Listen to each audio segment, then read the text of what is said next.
Muy buenas tardes. El día de hoy vamos a trabajar la división del derecho bajo la expectativa de recordarles a ustedes que nuestro derecho en México se divide en público, en privado y en social. En el primero, el grupo de materias que están viendo en la pantalla son las que vamos a encontrar de manera aplicativa a esta rama que les estoy comentando. En el derecho privado vamos a encontrar el civil, el mercantil, el internacional privado principalmente.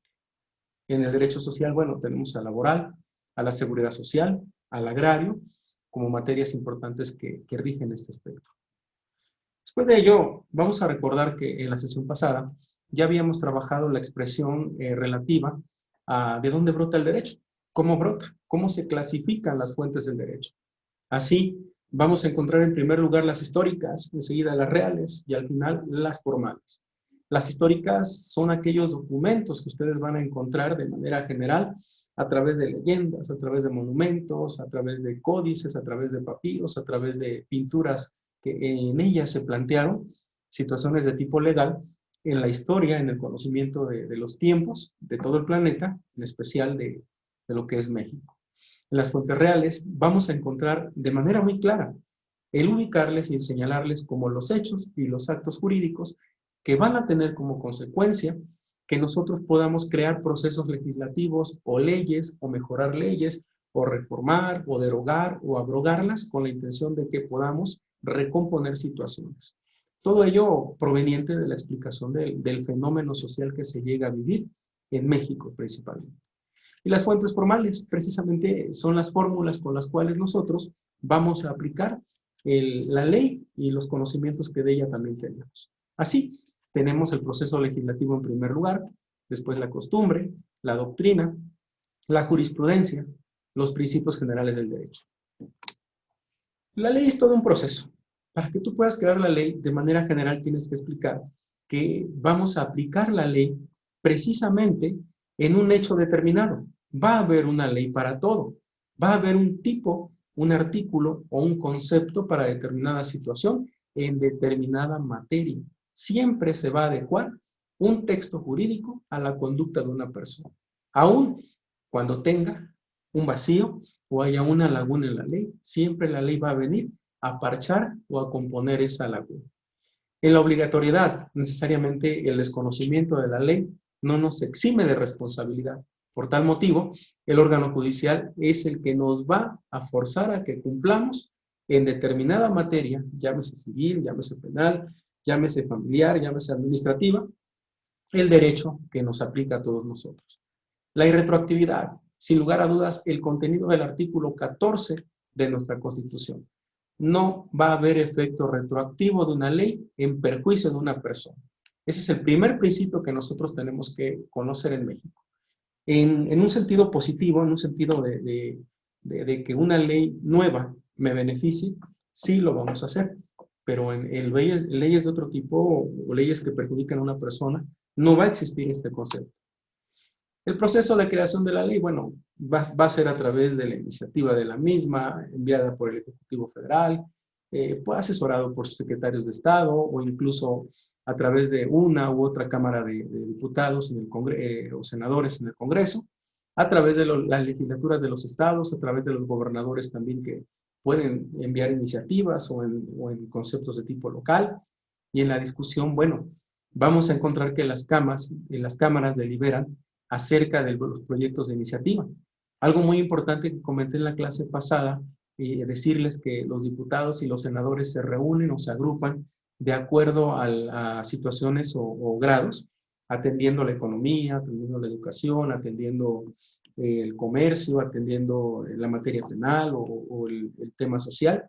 Son diferentes grupos que se conforman para atender cada uno de los actos y hechos jurídicos que se reúnen o que llegan a surgir en nuestra vida diaria. Así la aprobación, bueno, pues es presentar a las cámaras para que aprueben. Regularmente se busca la mayoría por ley, para que de esa mayoría se vaya a la otra y se apruebe. Y enseguida, bueno, se aplique lo que es la sanción, que no es otra cosa más que la aceptación del proyecto a través del Ejecutivo Federal o estatal. Este fenómeno en el proceso legislativo incluso también puede darse en las legislaturas, en los municipios, con los presidentes municipales. y ellos tres tienen como figura importante el derecho al veto. El veto es decir de manera coloquial que no están de acuerdo con determinado proyecto de ley para que el mismo se regrese y se revise, con la importancia de que en ese periodo legislativo ya no se podría estudiar el mismo, sino tendría que esperarse al siguiente periodo. En cuanto a la publicación, bueno, esta se puede dar como yo se los planteé, sea en el Diario Oficial de la Federación, sea en el Periódico Oficial del Estado, con la intención de que en ella misma se hable de la iniciativa de vigencia o los tiempos que en los artículos transitorios de una ley se debe de aplicar esto.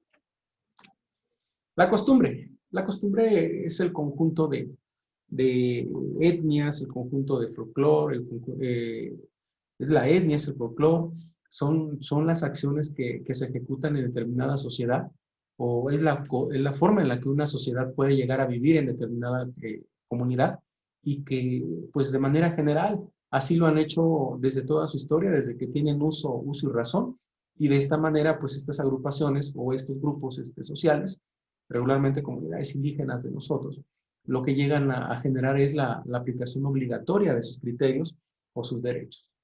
Sin lugar a duda, la costumbre es una situación que ha regido mucho en lo que es el continente americano y de ella han derivado principios de derecho de costumbre, la doctrina. De manera general también es la opinión de uno o varios autores en derecho, personas que se dedican a estudiar, a analizar los temas que tenemos ya generados, hacer análisis comparativos de lo que es el derecho romano, de lo que es el derecho a través del civil law, del common law, del derecho ubicado en el sentido musulmán. Y pues esta tiene la intención de tener un marco de valor en el ámbito jurídico, precisamente por el valor intelectual que tiene. Son formas de interpretar, son formas de auxiliarnos en lo que es la aplicación y la interpretación de las leyes.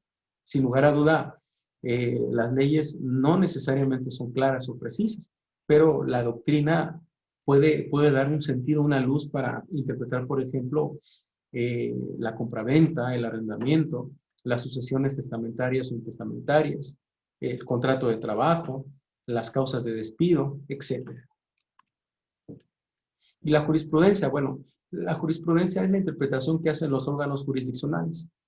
Obviamente existe el derecho positivo o el derecho aplicable a determinado evento, pero las sentencias que pueden dictarse o acumularse son decisiones de los jueces en las que en ocasiones en sentido administrativo pueden provocar que hayan causas o juicios que sean parecidos y que se puedan emitir en ellos resoluciones que les hagan aplicables. Regularmente se te piden 5 en el mismo sentido, sin que haya una en contra, para que pueda surgir de ello todo un procedimiento de tipo de jurisprudencia. La crea la Suprema Corte. Al crearla la Suprema Corte, necesariamente puede ser a través de las salas o de los tribunales colegiados de los circuitos que integran México. Ahí les presentaba yo a ustedes incluso la distribución del Poder Judicial para que pudieran canalizar y visualizar cómo se encuentra este órgano que está creado desde la propia Constitución Política de México. Los principios generales de derecho son aforismos, son axiomas que comprenden algunas situaciones que dan luz para la aplicación del derecho. Y precisamente, bueno, es una actividad intelectual subjetiva que se emplea principalmente con el método inductivo en la búsqueda del derecho y con la intención de que los principios generales puedas aplicarlos en algún juicio, en algún procedimiento. Es decir, son direcciones, son líneas de observación, son matices que buscamos los litigantes para poder valernos de ellas. Y están insertas, desde luego, en el artículo 14 de la Constitución y 19 del Código Civil de la Ciudad de México, en el que pues explica de manera clara que son una fuente en cuanto a los negocios que se llegan a litigar, pero que pueden principalmente referirse en la interpretación del derecho. Yo les presento aquí 20 conceptos, 20 principios generales, que de manera general están abarcando la interpretación del derecho. El primero de ellos que quisiera comentarles es el primero en tiempo, es primero en derecho. Yo creo que resulta claro. Cuando una persona ejecuta un derecho, si son dos que tienen el mismo derecho, pero vamos a llamarlo de esta manera, si llega uno primero de los dos, es al que se tiene que atender en primer lugar. Regularmente se da en los embargos. salvo el derecho de prelación, que llegan a tener juicios como los alimentos, como juicios de la Secretaría de Hacienda y Crédito Público, los juicios laborales o la seguridad social que tengan el IMSS, el ISSSTE, el ISFAM o los institutos de seguridad social de cada una de las entidades federativas. La sentencia solo obliga a las partes. Es un principio que limita al contenido de una sentencia a aquellos que litigaron ese juicio y a nadie más. El que afirma está obligado a aprobar. Es un principio básico. Él indica que aquella persona que haga una manifestación en palabra o escrita tiene que justificar su dicho. Y al justificarlo, esta persona lo que tiene que hacer es demostrar mediante alguna evidencia que precisamente tiene la razón en lo que está diciendo. Otro principio que podemos citar sería el dicho de un testigo es como el de ninguno. A este principio general te refiere a que para cada hecho que se vaya a afirmar debe de haber el dicho de por lo menos 2 testigos, no menos. Si uno en un procedimiento pasa sobre el dicho de un testigo por hechos notorios, ahí tiene valor ese testimonio.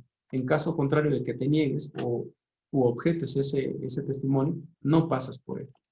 Este es el cierre que haríamos precisamente de este módulo para poder continuar con lo que sigue en nuestra materia. Gracias, muy buena tarde.